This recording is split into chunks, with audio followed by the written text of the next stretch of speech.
கலியுகம் பற்றி மகாபாரதத்தில் கூறப்பட்ட கருத்துக்கள் என்ன தெரியுமா? பஞ்ச பாண்டவர்களில் ஒருவரான சகாதேவன் சந்தைக்குள் நுழைந்தான். சந்தையில் ஒரு அழகான குதிரையை பார்த்தான். உடனே குதிரையின் உரிமையாளரை நெருங்கி குதிரை என்ன விலை என்று கேட்டான்.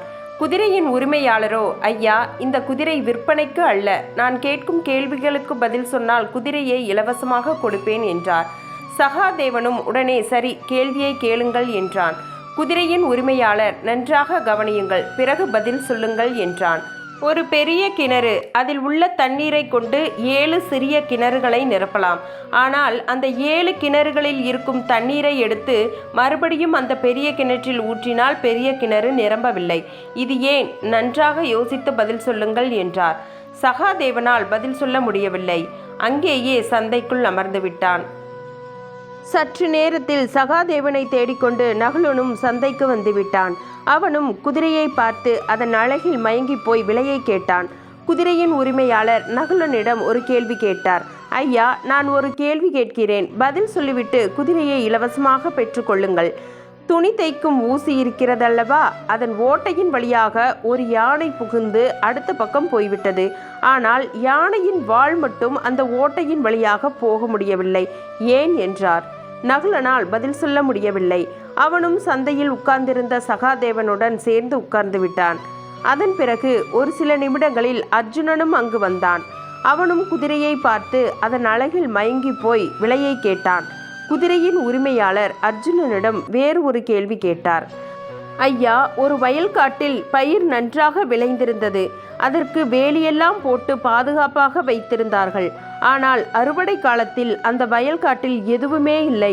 வேலியெல்லாம் அப்படியே இருந்தது. அப்படி இருந்தும் விளைந்த தானியங்களை எல்லாம் யார் எடுத்தார்கள்? பதில் சொல்லிவிட்டு குதிரையை கொண்டு செல்லுங்கள் என்றார். அர்ஜுனனால் பதில் சொல்ல முடியவில்லை. அவனும் ஆலோசனை செய்தபடியே அங்கேயே உட்கார்ந்து விட்டான். சகோதரர்கள் மூவரும் இப்படியே உட்கார்ந்திருக்க அரண்மனையில் அவர்களை காணாமல் தர்மர் திகைத்தார்.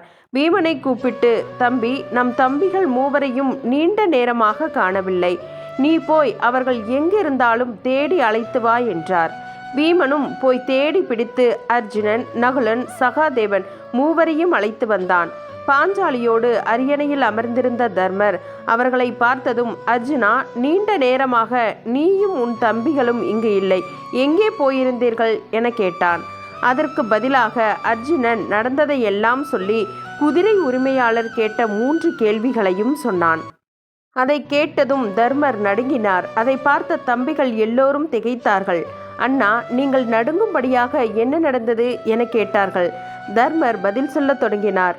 தம்பிகளே, எதிர்காலத்தில் நடக்கப் போகும் விபரீதங்களை அந்த 3 கேள்விகளும் சொல்கின்றன. அதை நினைத்துத்தான் நடுங்கினேன். ஒவ்வொன்றாக சொல்கிறேன், கேளுங்கள் என்று விரிவாக கூறினார். உங்களிடம் கேள்வி கேட்டவன் கலிபுருஷன். அவன் கேட்ட முதல் கேள்வியில் பெரிய கிணறு என்பது பெற்றோர்கள், 7 சிறிய கிணறு என்பது அவர்களுடைய பிள்ளைகள். பெற்றோர்கள் தங்கள் பிள்ளைகளை அவர்கள் எவ்வளவு பேர்களாக இருந்தாலும் சரி அவ்வளவு பிள்ளைகளையும் காப்பாற்றுவார்கள். இதைத்தான் பெரிய கிணற்றின் தண்ணீரை கொண்டு சிறிய கிணற்றை நிரப்பினார்கள் என்பது குறிக்கிறது. ஆனால் அந்த பிள்ளைகளோ அவ்வளவு பேர்களும் சேர்ந்தால் கூட தங்கள் பெற்றோரை காப்பாற்ற மாட்டார்கள். இதைத்தான் 7 சிறிய கிணறுகளில் உள்ள தண்ணீரை கொண்டு பெரிய கிணற்றை நிரப்ப முடியவில்லை என்பதை குறிக்கிறது. அடுத்து 2வது கேள்விப்படி, இனிவரும் காலங்களில் அக்கிரமங்கள், முறைகேடான செயல்கள் ஏராளமாக நடைபெறும். ஆனால் நல்ல செயல்கள் நடைபெறுவது மிகவும் கடினமாக இருக்கும். இதைத்தான் யானையே போன வழியில் அதன் வால் போக முடியவில்லை என்று சொல்லியிருக்கிறார்.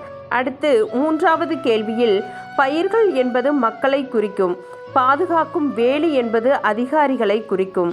அதாவது மக்களை பாதுகாக்க வேண்டிய அதிகாரிகளே அவர்களை அழித்து விடுவார்கள் என்பதாகும். மக்கள்தான் வறுமையில் வாடுவார்களே தவிர அதிகாரிகள் செழிப்பாகத்தான் இருப்பார்கள்.